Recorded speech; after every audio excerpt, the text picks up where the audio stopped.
hingga akhirnya bayangan putih tersebut stuck di salah satu pohon.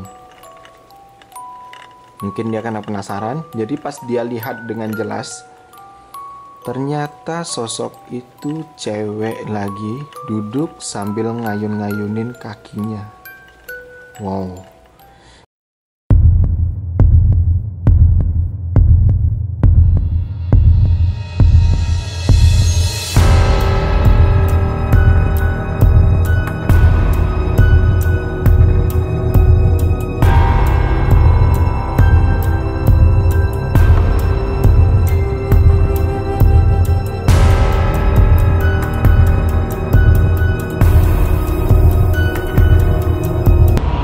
Assalamualaikum warahmatullahi wabarakatuh. Kembali lagi bersama saya di Horror Judge. Kali ini ya setelah kita pilih-pilih ya, terdapat satu treat horror yang bisa kita angkat menjadi cerita di dalam channel kita. Ini menceritakan tentang seorang mahasiswa ya, kebiasaan mahasiswa gitu ya, mendaki gunung atau sebagainya. Oke, kegiatan ya yang berkaitan dengan alam lah ya, mapala atau sebagainya. Oke.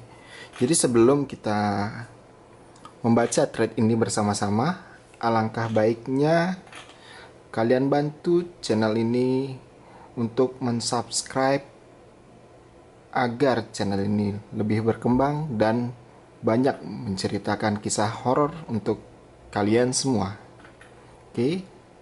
Saya hitung sampai 3. 1, 2, dan 3. Oke, terima kasih buat yang udah subscribe. Oke, langsung aja. Di thread ini diberi judul Teror dan Tersesat di Gunung Merbabu. Kisah ini diangkat dari @efekkiranti. Cerita ini udah di-retweet sebanyak 1.800 dan disukai sebanyak 5.300. Ini tentunya kisah nyata ya dari si pembuat thread ini. Oke, langsung aja kita mulai. Di sini dia minta maaf. Halo, maaf kalau utasnya nanti sedikit berantakan. Sebelum masuk ke isi cerita, dia mau ngejelasin nih beberapa hal. Pertama, semua yang diceritain ini murni pengalaman pribadi, tanpa bumbu sama sekali. Dan yang kedua, beberapa nama yang di dalam cerita dia samarkan. Ketiga, tujuan dibuat utas ini bukan untuk nakut-nakutin yang mau naik gunung ya, tapi sebagai pembelajaran agar kedepannya bisa lebih berhati-hati. Selamat membaca dan semoga sehat selalu. Kenalin, nama dia Rian. Sama ya, kayak nama saya ya. Mahasiswa semester 2 di salah satu kampus di kota Bandung. Pada saat itu, kampus lagi libur setelah selesai UAS. Dia sama temen-temennya berencana untuk naik ke Gunung Merbabu di daerah Jawa Tengah. Naik gunung bagi dia dan teman-teman kuliahnya itu merupakan agenda rutin yang emang sering dia lakuin ya. Jadi bisa dibilang pendakian kesekian kalinya. Setelah dia ngajak teman-teman sana-sini, dapatlah dia orang yang pasti 4 orang yang fix mau ikut naik. Jadi ya total 5 orang ya berarti sama dia. Singkat cerita, setelah dia urus tiket bis, simaksi dan hal lainnya, berangkatlah mereka itu menuju terminal Cicahem. Oh, Cicahem ya, ini bahasa Bandung. Oke. Untuk naik bis ke Boyolali pada hari Rabu malam. Oke ya. Bis yang ditumpanginya itu terbilang nyaman ya. Oke, dari sini jelasin kenyamanan bis ya, ada bantal, selimut. Biasanya nih, dan ceritakan juga sedikit. Dia biasanya tidur di bis, namun anehnya sampai jam 11 malam matanya itu masih melek. Karena dia duduk di dekat jendela ya.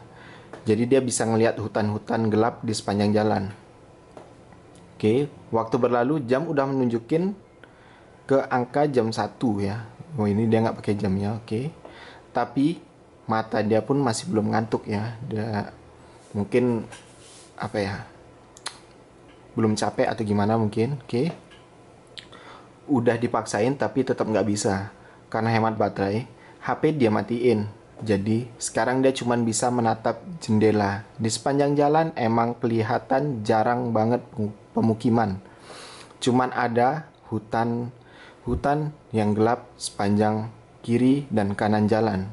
Akhirnya di sini dimulai ya hal-hal aneh. Dia menjelaskan saat ditanjakan ternyata bis yang nggak begitu mulus nanjak, jadi terkesan lambat.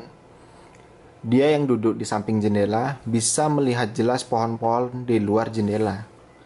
Ketika dia lihat di salah satu pohon, ada bayangan putih menggelantung di bagian batang. Oke, di sini udah mulai sedikit gas serem ya. Awalnya, dia kira itu layangan atau sinar bulan. Tapi kok makin diperhatiin, ternyata bayangan putihnya itu mengikuti laju bis yang pelan. Hingga akhirnya bayangan putih tersebut stuck di salah satu pohon. Mungkin dia karena penasaran, jadi pas dia lihat dengan jelas, ternyata sosok itu cewek lagi duduk sambil ngayun-ngayunin kakinya. Wow, ini agak lumayan ya, lumayan serem. Udah mulai merinding juga. Jadi sontak dia kaget. Dia cek berulang-ulang dan dia pastiin itu emang cewek. Mukanya nggak jelas kelihatan. Dan akhirnya karena takut, dia tutup jendela pakai kain horden dan meremin matanya buat maksain tidur. Dan alhasil dia berhasil tidur. Tapi hal aneh itu nggak berakhir sampai di situ. Ketika dia tidur, dia mimpi didatangin nenek-nenek pendek berambut putih terurai panjang. Wajahnya pucat. Dia bilang kalau si Rian ini bakal ngalamin kejadian yang menentukan hidup dia selanjutnya. Oh, ini semacam ancaman ya. Nenek itu juga nitip pesan ke si Rian ini, kalau di dunia kita mesti sopan, ramah, dan bertanggung jawab. Pas bangun, si Rian ini mikirin mimpi tersebut ya. Biasanya kalau sebelum pendakian mimpi aneh, dia bakal ngalamin ya kejadian aneh juga di atasnya. Tapi dia coba berusaha berpikir jernih ya. Ya meyakinkan dirinya sendiri lah ibaratnya. Jadi dia di sini mencoba untuk istighfar dan berdoa agar agar diberi keselamatan. Oh, gitu ya. Setelah itu dia lanjut tidur lagi hingga akhirnya sekitar jam 6 dia sampai di terminal lama Boyolali. Dia di sana dijemput mobil sewaan yang sebelumnya udah dikontak ya sama dia. Jadi supirnya ini di sini disebutkan dengan nama Mas Andri. Dia ini memang jemputan pendakian. Berarti memang supir khusus untuk menjemput pendaki gitu ya.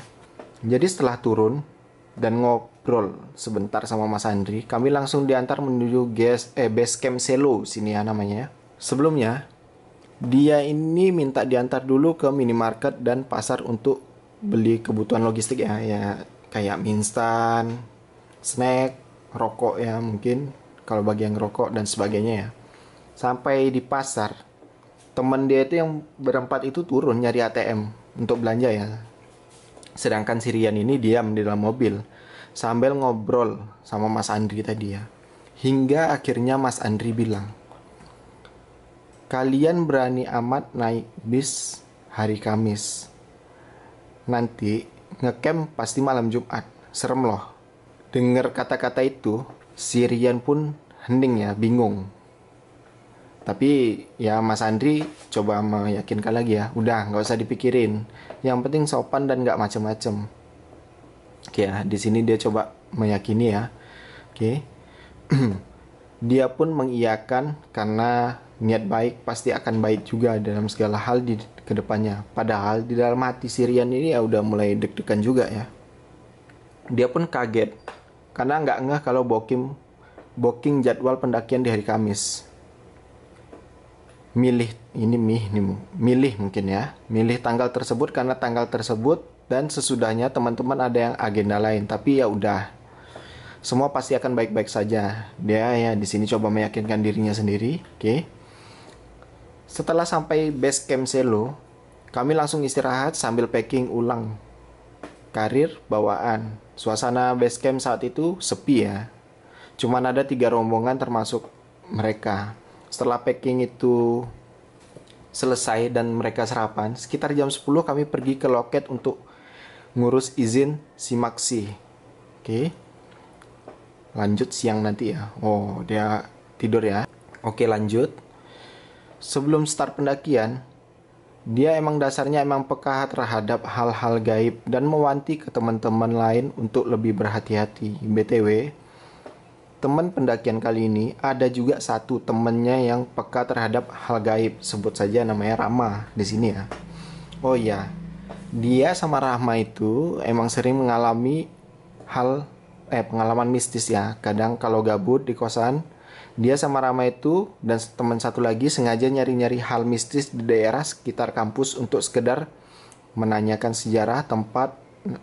Oh gitu, berarti dia punya kebiasaan cari-cari hal-hal yang mistis gitu untuk ngisi waktu kekosongan gitu ya, untuk sekedar nanya sejarah gitu ya. Oke, nanti dia janji akan ceritain di lain kesempatan. Oke, lanjut. Sebelum mulai pendakian, dia emang udah sempat ngobrol sama si Rama. Kalau ada apa-apa, kita berdua mesti backup. Melihat dia agak khawatir, Rama pun meyakinkan kalau semua ini bakalan berjalan lancar. Mulai dari sini, pendakian dimulai. Kami mulai pendakian sekitar jam setengah 11. Cuaca berawan dan agak mendung. Kami berjalan perlahan karena trek base camp ke pos 1 emang sedikit landai. Namun jaraknya paling jauh. Tapi ada temen dia, sebut saja namanya Arya. Jalannya emang agak lambat ya. Ini nggak tahu kita atau ya dia jalannya lambat karena memang lemot atau memang badannya ya sedikit besar ya. Dia dan teman lainnya itu awalnya nggak mau kalau harus ninggalin si Arya tadi ya di sini. Tapi dia yang yakinin karena dia percaya sama dia karena senior ya, mungkin karena senior di Mapala. Akhirnya Sirian dan 3 temannya lain pergi menuju pos 1. Sedangkan ya Arya tadi ditinggal duluan ya karena jalannya lambat. Awan mendung bercampur dengan angin. Nggak begitu kencang sih, tapi kerasa. Nggak lama akhirnya ditambah gerimis. Karena pos 1 udah di depan mata, kita memutuskan untuk pasang flyset sembari nunggu Arya. Begitu flyset terpasang, hujannya reda. Mantap juga nih. Arya kelihatan lama, maka kami bertiga memutuskan untuk seduh kopi, ngobrol sana sini sambil bercanda. Hingga cerita-cerita konyol acara himpunan kami dari Aris. Dia bercerita kalau Rama pernah mabuk hingga telanjang. Kami pun tertawa terbahak-bahak di tengah keheningan suasana gunung itu ya. Aris menambahkan Rama saat mabuk terlihat konyol. Rama sampai naik ke atas pohon bahkan terlihat seperti orang kesurupan. Aris sampai memperagakan bagaimana Rama mabuk yang terlihat seperti kesurupan. Kami pun tertawa begitu kencang di tengah senyapnya hutan. Tidak ada pikiran negatif kemanapun saat itu. Hingga setengah jam kemudian Arya muncul bersama rombongan pendaki lainnya. Arya beristirahat dan kami membereskan flyset. 10 menit menunggu, Arya masih istirahat. Kami pun melanjutkan perjalanan menuju pos 2. Baru jalan 10 menit, hujan deras turun ya. Kami bergegas menggunakan jas hujan. Arya kembali tertinggal. Kami pun bilang untuk menunggunya di pos 2. Perjalanan cukup terjal. Di sepanjang trek, si Rian ini merasa diawasin dari balik pohon. Hutan yang seharusnya sepi, dia malah ngerasa rame gitu ya. Oke. Akhirnya kami sampai di pos 2. Sekitar jam setengah 2. Istirahat dan membuka beberapa cemilan sambil menunggu Arya. Suasana di pos 2 itu sepi. Hanya ada 2 tenda yang berdiri. Mereka terlihat sedang memasak, namun ketika disapa mereka terlihat cuek. Lagi-lagi Aris mengejek Rama perihal mabuk. Oke. Kita kembali tertawa terbahak-bahak, bahkan mereka berdua sampai bercanda seperti anak kecil. Saling lempar tanah dan rumput. Gua hanya bisa tertawa melihat tingkah mereka berdua. Selang 45 menit, Arya muncul dan istirahat. Kami pun memutuskan untuk makan siang. Nasi bungkus yang kami beli base camp lumayan untuk ngisi tenaga yang mulai habis. Setelah makan, kami mulai berjalan menuju pos 3. Trek dari pos 2 ke pos 3 cukup terbuka, nggak banyak pohon, besar rimbun seperti base camp 2. Kabut pun turun, pandangan hanya bisa melihat sampai 2 meter ke depan. Gelap kabut mengiringi perjalanan pos 2 ke pos 3. Oke. Di sini dia liatin ya. Oke, berarti dia posisinya di sini, dia pengen ke pos 3 yang ada di sini ya. Ini berarti pos 3. Oke. Bisa kita lihat jalannya ya.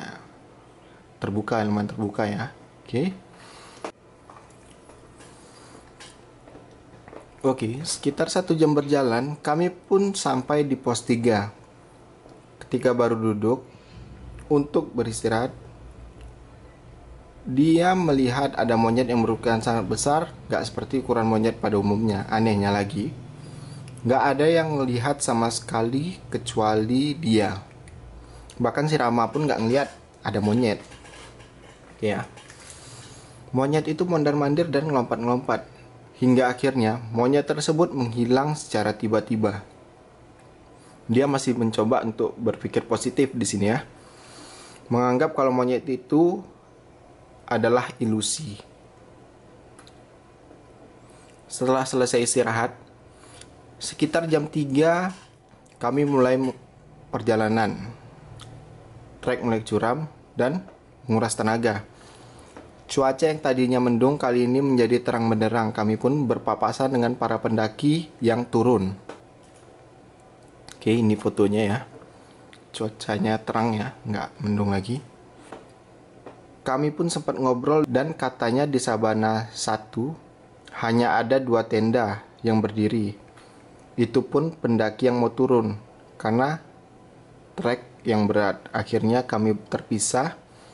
Saya ada di depan dan sampailah di Sabana 1 sekitar jam 4 lebih. Tak lama kemudian Rama dan Ari sampai. Arya ditemanin teman si Irian tadi, yang satunya Rohman. Selama nungguin mereka, dia bertiga diskusi mau ngecamp di mana, antara Sabana 1 atau Sabana 2. Matahari hampir terbenam. Arya dan Rohman sampai Sabana 1 sekitar jam 5 lewat. Akhirnya kita berlima diskusi mau camp di Sabana 1 atau 2. Udah panjang diskusinya. Dengan berbagai pertimbangan karena fisik kami berlima masih kuat, kami sepakat untuk mendirikan tenda di Sabana 2. Perjalanan ke Sabana 2 membutuhkan waktu sekitar 45 menit dengan trek yang lumayan curam. Ketika kami mulai perjalanan, tiba rombongan yang sebelumnya kami bertemu di pos 1. Oh, dia ketemu rombongan yang sebelumnya ada di pos 1 gitu. Mereka tuh berencana ngecamp di Sabana 1. Setelah pamit, kami mulai berjalan menuju Sabana 2. Kali ini posisi dia paling belakang sambil mengambil beberapa gambar, kejar waktu supaya sampai Sabana 2 nggak begitu gelap. Oke, ini ya videonya. Bisa kita saksiin. Udah mulai, matahari udah mulai turun ya. Udah mulai tenggelam. Tapi masih dapat sedikit cahaya gitu ya. Ternyata selama perjalanan kami bertemu satu rombongan pendaki yang juga berniat untuk mendirikan tenda di Sabana 2. Setengah jam kemudian kami sampai di Sabana 2. Kira-kira jam 6 kami tiba. Hanya ada satu tenda yang berdiri di sana. Suasananya pun sepi. Oke.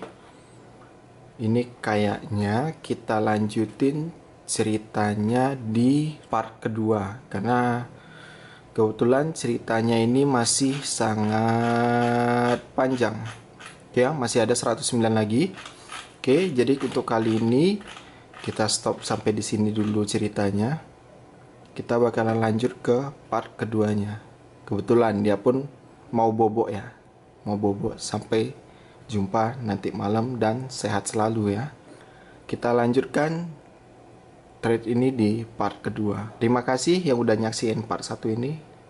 Kalau kalian penasaran sama part keduanya, silakan pantengin terus channelnya dan jangan lupa untuk subscribe dan terus dukung channel ini agar lebih berkembang dan memberikan cerita-cerita yang horor untuk kita semua. Terima kasih.